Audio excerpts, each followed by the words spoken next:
Napakaganda ng ating kalabasa oh.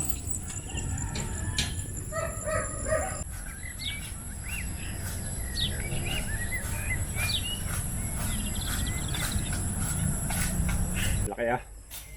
Parang buto ng dinosaur ay oh.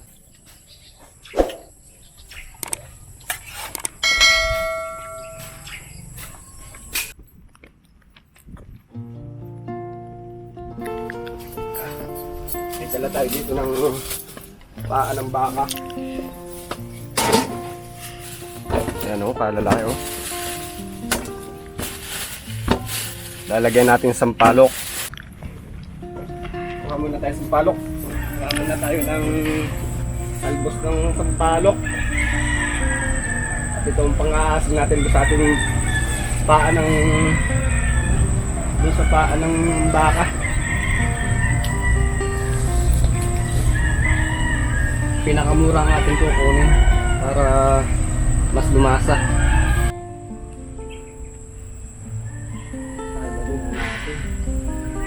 Para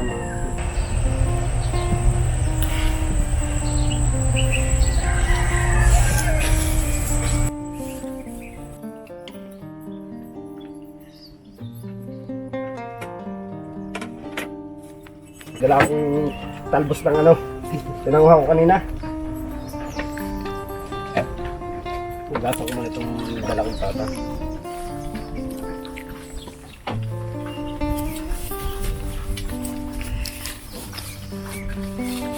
Diyan tayo po muna si Pisang Arnel.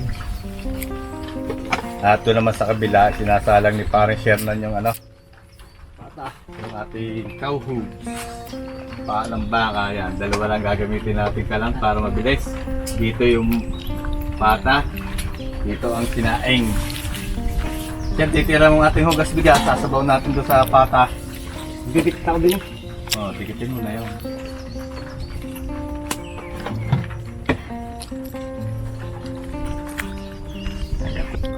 Salangan natin na rin.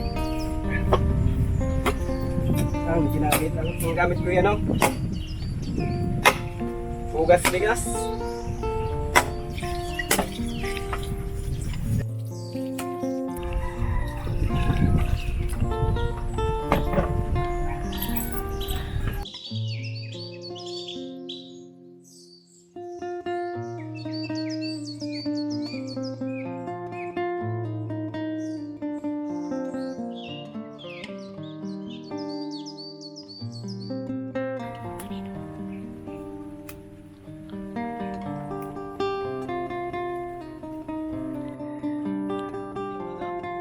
Kabayan, ito lang ating kukunin.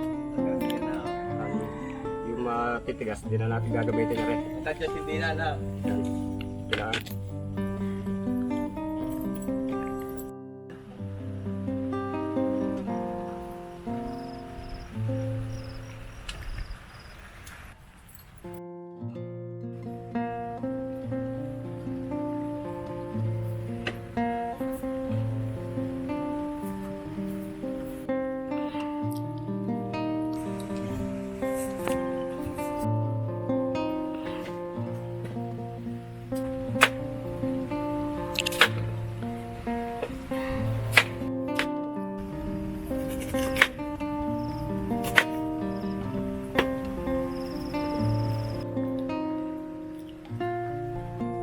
Yan, okay na ang ating gabi. Yan, dyan si Kernel. At ihahandaan na rin natin itong bunga ng sampalok. Hugasan lang natin na rin.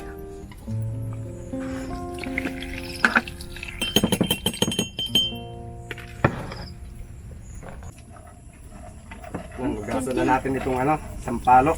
Okay na rin. Yung papay. Ano?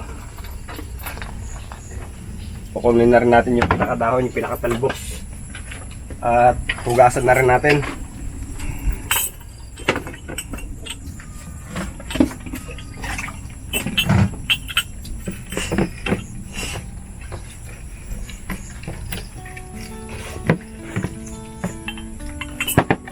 Para pag malambot na yung ating paa ng baka, lagay lang natin ng lagay.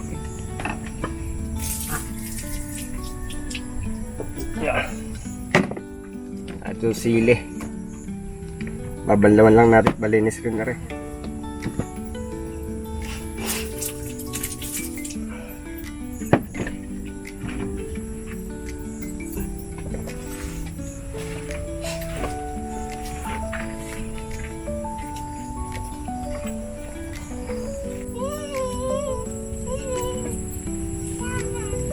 Medyo matigas pa ang ating paa ng baka. Tayo muna yung magtatabas-tabas. Tutulungan natin si Kuya Arnel.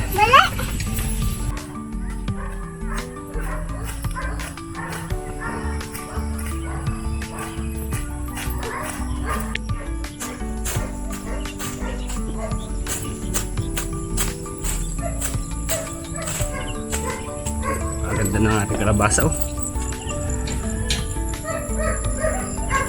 Sibuyas.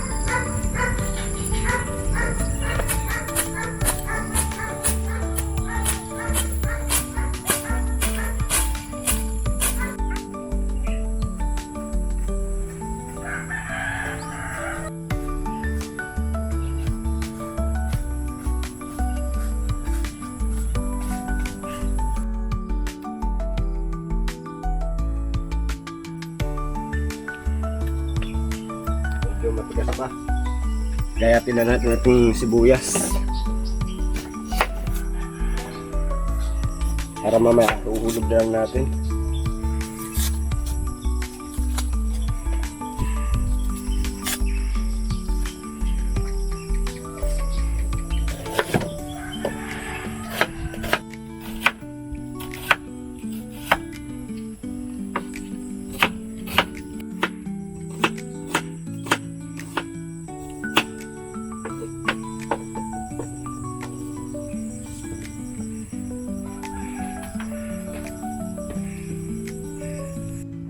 Nag-iinit po muna si parang siya nandito ng tubig. Yan, meron tayong takuri dyan at magkakape daw. At itong ate pinapalambot. Testingin natin kung pwede ilagay ang pwede na, pagana pare. Ilagay mo ng gabi. Ilagay mo na parang gabi. Ilagay na ho natin yung gabi. Lagay na ni parang Shernan. Tamang tama.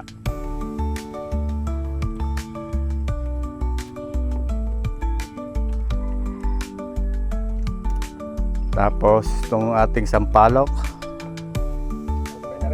Sabay na. Lagay ko na. Okay. Lagyan mo na rin ng sibuyas.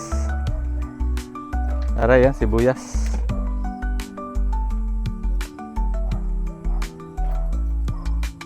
Yung bulaklak mamaya na pag kumulo. Tsaka yung kabute. Lagyan din natin ito kabute. Ayan. Takip natin, mahiwagang takip. Haluin mo muna kaya pare, haluin mo.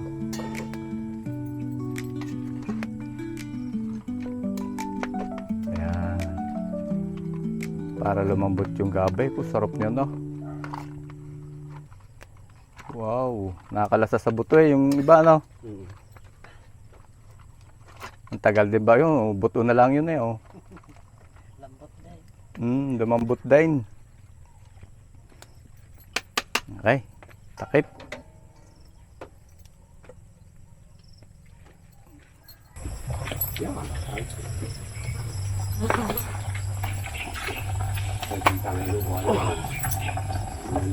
Bubuksan na po ni parang Shernan at nilagay na niya yung talbos ng sampalok.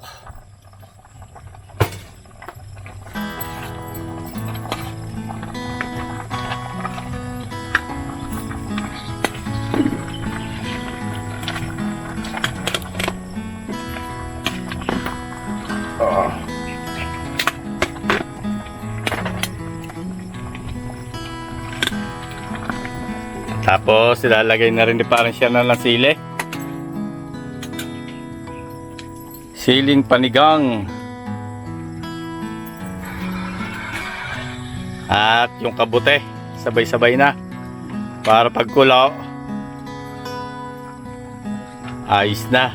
At naharok na raw ang yan, isang Arnel yan. At may bisita ulit tayo. Nandiyan si Paring Agot, ating kaibigan. Makakasalo natin mamaya. Yan, nilagay na ako kabuti. Bali ito ay ano, sinampalukang pata ng baka sa natural na sampalok na may ano, may talbos ng sampalok at gabi, tapos meron pang kabute. Papakuluin na lang po natin yan at okay na yan.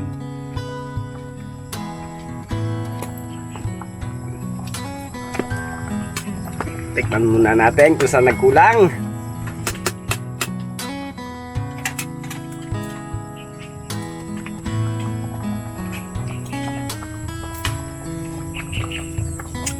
Konting asin.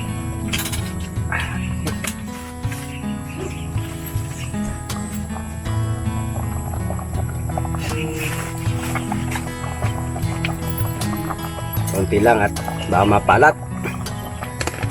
Okay na re, pwede na tayong kumain.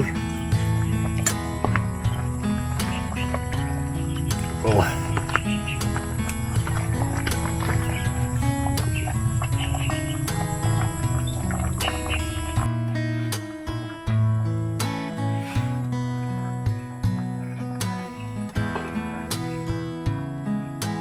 Bayan, isain natin. Okay na rin kabayan. Oh.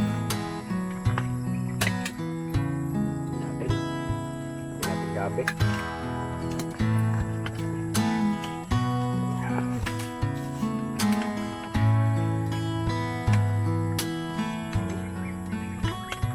Sige. May kakain na.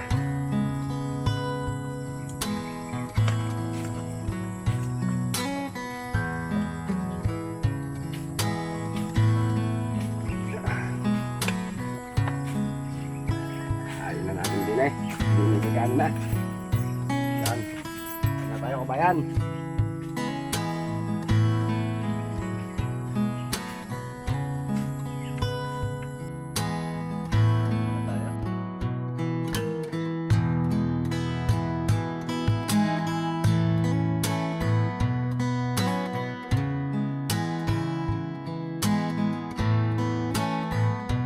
Kain na. Kain na. Kain na, kain.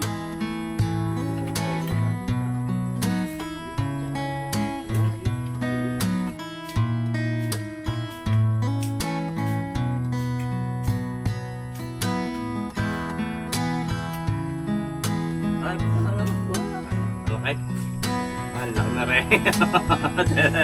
Ay, pare Agot, ang laki na rin. Sabaw. Kaya natin ang sabaw. Yan. Ito masarap. Lutong bukid po ulit mga kabayan. At ito lang masarap na luto pag narito sa bukid eh. Kumpagay naturalaan.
Absent po muna Kuya Ide ngayon at ibiki pa Kuya Ide.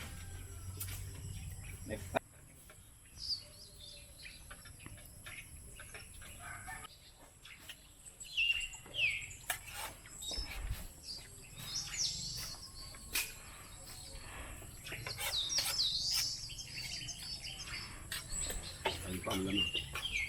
Dahil pang kanin, pinang kakain ka. Dahil pang kanin, no? Pang kanin.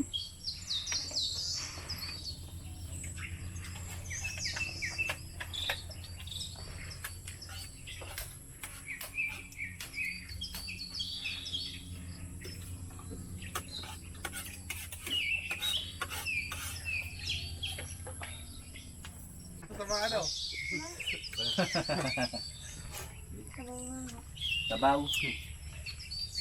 Aray? Laman. Tay, kukutan laman. Baka may laman pa din eh.